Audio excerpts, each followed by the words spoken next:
Assalamualaikum, apa kabar anak-anak? Semoga sehat selalu dan juga selalu dalam lindungan Allah Subhanahu wa Ta'ala ya. Amin ya Rabbal 'Alamin. Perkenalkan, nama Ibu Behesti Sofi Manani.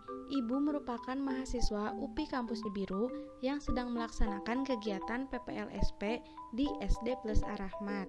Mohon bantuannya ya.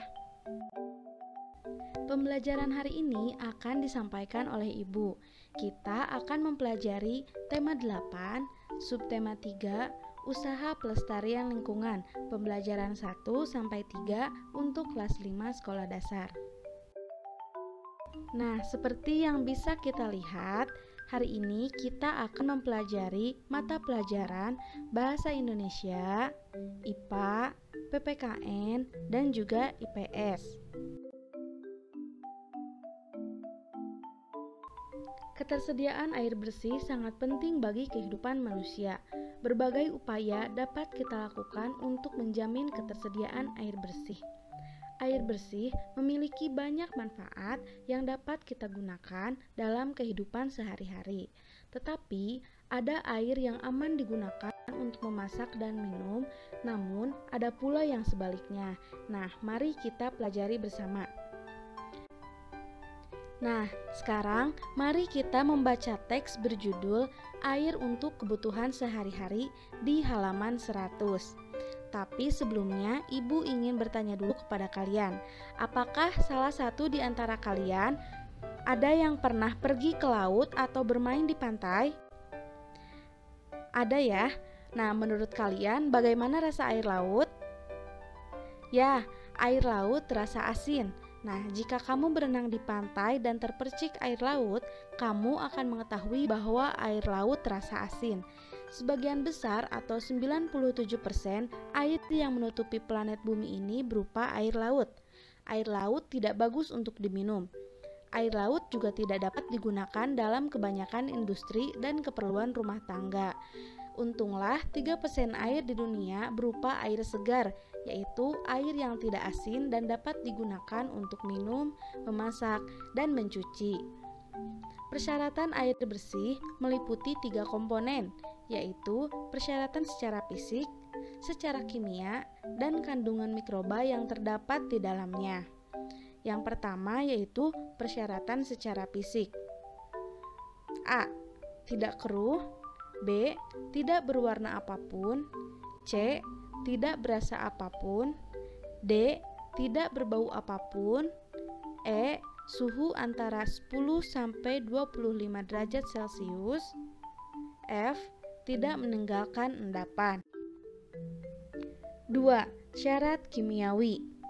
A. Tidak mengandung bahan kimiawi yang mengandung racun. B.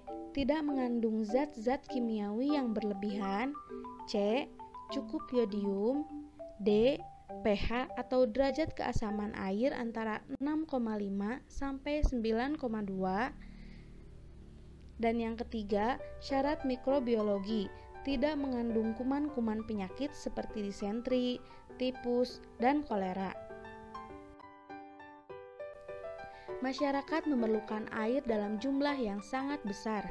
Air yang akan digunakan diambil dari sungai-sungai terdekat atau sumber-sumber air lain seperti sumur. Air dari sungai dan sumber-sumber air dialirkan dan disimpan dalam tangki penampung yang sangat besar.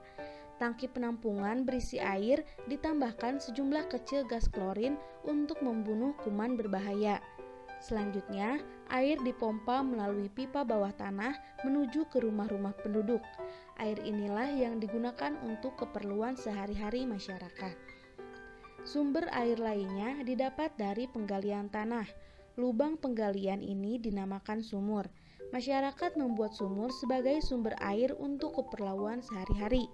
Dahulu, orang menggunakan timba untuk mengambil air dari sumur. Namun, sekarang kita dapat menggunakan pompa air bertenaga listrik. Dengan pompa itu, air dialirkan ke atas melalui pipa menuju ke bak penampung air, kamar mandi, dapur, dan tempat-tempat lain di rumah.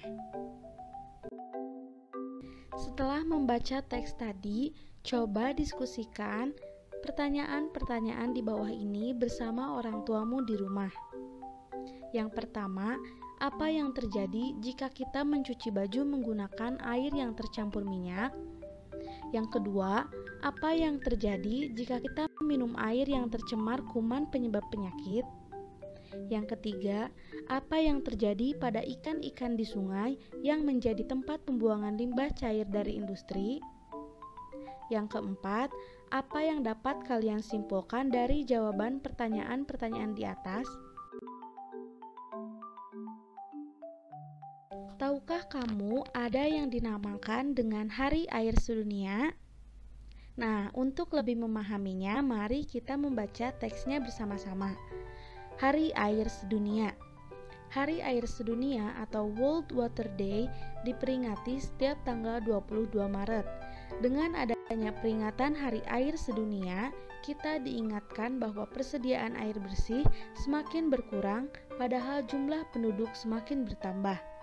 Persediaan air bersih semakin berkurang karena cadangan air tanah berkurang.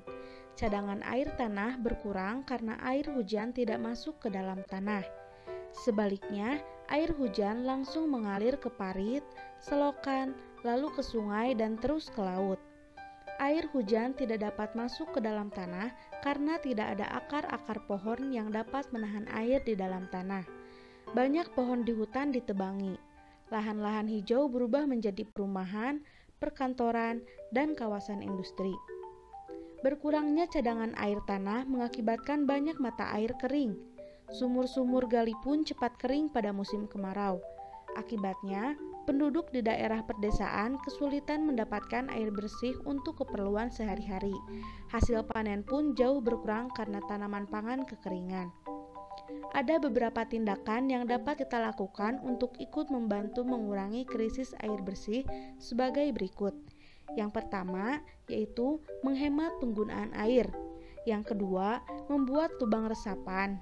Lubang resapan berguna untuk menampung air hujan supaya terserap ke dalam tanah. Yang ketiga, menanam pohon supaya akar-akar pohon dapat menahan air di dalam tanah. Nah, setelah kalian membaca tadi, kalian jawab pertanyaan yang ada di sebelah kanannya.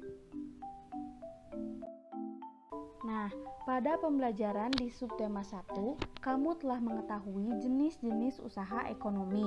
Lalu, apa pengaruh kegiatan ekonomi bagi masyarakat? Nah, untuk mengetahuinya, coba baca teks berjudul Pengaruh Kegiatan Ekonomi Terhadap Kesejahteraan Masyarakat di halaman 112. Ibu akan memberi kalian waktu untuk membacanya dengan seksama.